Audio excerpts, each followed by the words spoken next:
when you see Conan, his mom was protecting him because his dad.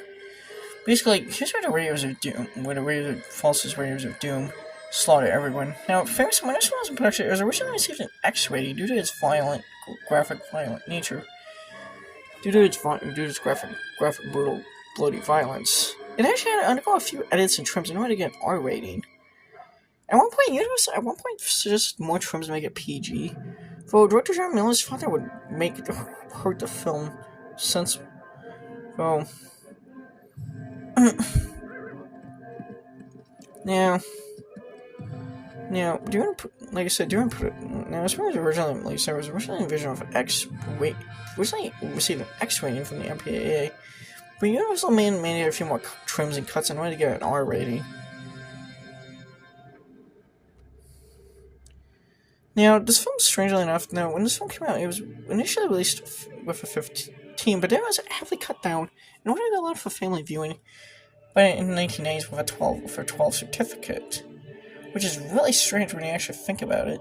Now, the 12 cut was actually shown on British television due to censorship rules regarding violence in films at the time on television. Films that depicted violent content only being allowed to be shown on British television at late night TV programming time slots.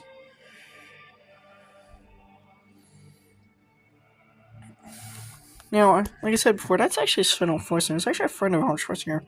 He's actually an actor who's appeared in a lot of movies with Schwarzenegger.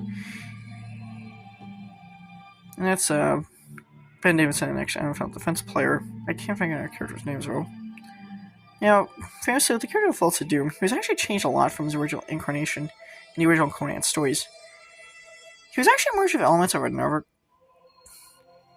Now, the basic things that kept from him, he's an immortal necromancer, which was of course in the original Conan stories. Now, funny enough, False Doom didn't originate Conan.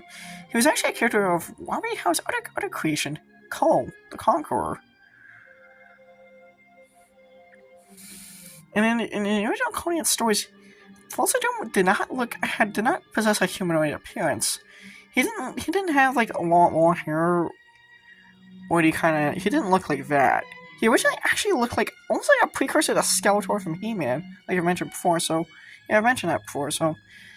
But he was actually changed for the film, possibly down to it being kind of difficult to have a skeleton-like villain with kind of technological limitations of the film technology back in the day.